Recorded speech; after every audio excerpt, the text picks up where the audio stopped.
है, काफी इम्प्रूवमेंट है पहले से, मतलब 80 to 90% इम्प्रूवमेंट है सर। ठीक है, मैं आपको आगे का मेडिसिन भेज। दोस्तों, आपने अभी ये जो कन्वर्सेशन सुना, ये हमारा और हमारा एक पेशेंट का है जिनको पिछले 2 साल से सेक्स रिलेटेड प्रॉब्लम थी। और आज इस वीडियो में ये बताऊंगा कि कैसे इनका सेक्स प्रॉब्लम हम लोगों ने सॉल्व किया, जो कि सिर्फ 2 महीना में लगभग 90% सॉल्व हो चुका है। वो कैसे सॉल्व हुआ, हमारा क्या अप्रोच रहा, हम लोगों ने इनको ऐसी कौन कौन सी मेडिसिन खिलाई जिससे कि इनका प्रॉब्लम एकदम जड़ से समाप्त हो गया। तो आज इस वीडियो में हम लोग ये जानने वाले हैं। तो मैं डॉक्टर सुप्रियोत्ता और आप सभी का फिर से एक बार बहुत बहुत स्वागत है मेरा इस YouTube channel homeo care tips पे। तो दोस्तों, ये जो पेशेंट है ये हमारे पास आए थे लास्ट ईयर दिसंबर में ऑनलाइन कंसल्टेशन के लिए। इनको भी वही कॉमन प्रॉब्लम्स थी जो कि सेक्सुअल प्रॉब्लम्स के अंतर्गत देखी जाती है, like erectile dysfunction, premature ejaculation, lack of libido. तो यही सब प्रॉब्लम्स ये पेशेंट भी फेस कर रहा था। और मेरे पास आने से पहले इनका बहुत जगह से इलाज भी चला। उनमें से 2 बड़े यूट्यूब के सो कॉल्ड होम्योपैथ भी थे जिनका वीडियोस आप लोग बड़ी चाह से देखते हो। मगर दुख की बात यह है कि किसी एक भी होम्योपैथ ने इनका केस को सही से रीड ही नहीं कर पाया, पढ़ ही नहीं पाया। ये जो पेशेंट है ये केस टेकिंग के दौरान बार बार एक ही बात को रिपीट कर रहा था, बार बार एक ही बात को दोहरा रहा था।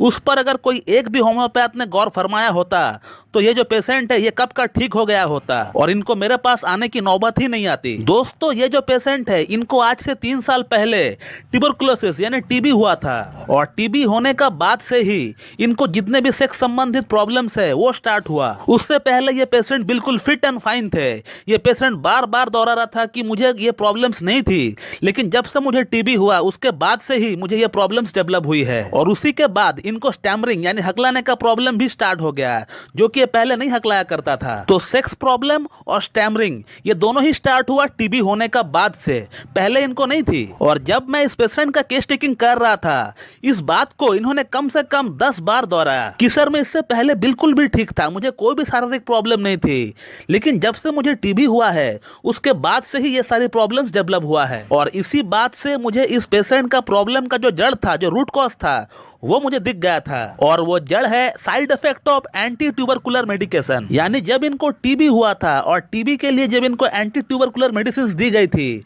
उसी इंग्लिश मेडिसिन का ये साइड इफेक्ट है। तो अगर आज मेरा ये वीडियो कोई होम्योपैथ देख रहा है तो हमेशा एक चीज को याद रखे, when you ever come across patient who have suffered from bad effects of anti tubercular medication, so please in such cases do remember a drug name which is known as streptomycin. Streptomycin है जो medicine है ये TB patient में ही दी जाती है। But जब आपको कोई ऐसा पेशेंट मिले कि इंग्लिश ट्यूबरकुलर मेडिकेशन के बाद अगर कोई साइड इफेक्ट चालू होता है पेशेंट में, और वो साइड इफेक्ट कुछ भी हो, टॉप टू बॉटम कुछ भी हो सकता है। इस केस में मैंने सेक्सुअल प्रॉब्लम और स्पीच प्रॉब्लम के लिए स्टेप्टोमाइसिन का इस्तेमाल किया है, लेकिन आपका पेशेंट को अगर कोई और प्रॉब्लम है, फ्रॉम टॉप टू बॉटम कुछ भी प्रॉब्लम हो सकता है, तो फिर आप आंख बंद करके स्टेप्टोमाइसिन के बारे में सोचिएगा। लेकिन element after bad effects of anti tubercular medicine ही होनी चाहिए, तभी स्टेप्टोमाइसिन काम करेगी, अदरवाइज नहीं। और इस पेशेंट को मैंने स्टेप्टोमाइसिन 200 और 1 mg का एक सिंगल डोज ही दिया है अब तक। और आज तकरीबन 2 महीना हो चुका है इनका ट्रीटमेंट हमारे पास चलते हुए,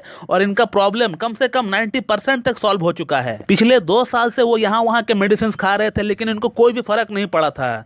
लेकिन हमारे पास सिर्फ 2 ही महीना ट्रीटमेंट इनका चला और इनका प्रॉब्लम कम से कम 80 to 90% सॉल्व हो गया। और इसी के साथ इनका जो स्टैमरिंग प्रॉब्लम थी, जो हगलाने का प्रॉब्लम थी, वो भी कम से कम 60 to 70% सॉल्व हो गया। मैं फिर से चाहूंगा कि आप लोग इस पेशेंट का फीडबैक एक बार पूरा सुने। हेलो जी, मैं बोल रहा था जी। डॉक्टर दत्ता जी जी जी। आपका जो ट्रीटमेंट चल रहा है हमारे पास, इरेक्टाइल डिस्फंक्शन, प्रीमैच्योर इजैकुलेशन का, इन शॉर्ट अगर मैं कहूँ सेक्स प्रॉब्लम का जो ट्रीटमेंट चल रहा है 2 महीना से, उसमें कितना इम्प्रूवमेंट आपको हो रहा है? जी डॉक्टर साहब, जो आपका जो मेरा जो चल रहा था दवाई वगैरह, वो तो चल रहा था दिसंबर से, तो बहुत ही अच्छा उसका फीडबैक है मेरे तरफ से। अच्छा। अभी काफी इम्प्रूवमेंट मेरे को इसमें दिख रहा है। अच्छा। पहले जैसे कि काफी दिक्कत था, काफी ये सब मामला में मैंने तो आपको सभी कुछ शेयर किया है। हाँ हाँ, शीघ्र पतन का हाँ, लैक ऑफ। अभी जो है अभी जो डॉक्टर साहब अभी क्या हो रहा है कि अभी फिजिकल इंटीमेसी का डिजायर बढ़ रहा है, इरेक्शन रह रहा है देर तक, मतलब बहुत सारा पॉजिटिव चीज हो रहा है। अब पहले जैसा नहीं रहा, स्पर्म काउंट भी बढ़ रहा है, काफी अच्छा है। पहले जैसा दिक्कत नहीं है, काफी इम्प्रूवमेंट है पहले से, मतलब 80 to 90% इम्प्रूवमेंट है सर। ठीक है, मैं आपको आगे का मेडिसिन भेज देता हूँ कल। ठीक है, ठीक है, थैंक यू। और इस महीना मैंने इस पेशेंट को स्ट्रेप्टोमाइसिन 10 mg का एक सिंगल डोज अभी तक दे दिया है। तो इस वीडियो में आपने ये देखा कि कैसे एक सटीक होम्योपैथिक ट्रीटमेंट की मदद से सिर्फ 2 ही महीनों में impotency, erectile dysfunction, premature ejaculation, lack of libido, semen की क्वालिटी सभी में इंप्रूवमेंट लाया गया है। जबकि किताब में कहीं पर भी स्ट्रेप्टोमाइसिन के बारे में ये नहीं बताया गया है कि सेक्सुअल स्पेयर में काम करती है। तो यही है क्लासिकल होम्योपैथी, यही है इसकी खासियत, यही है इसकी सुंदरता।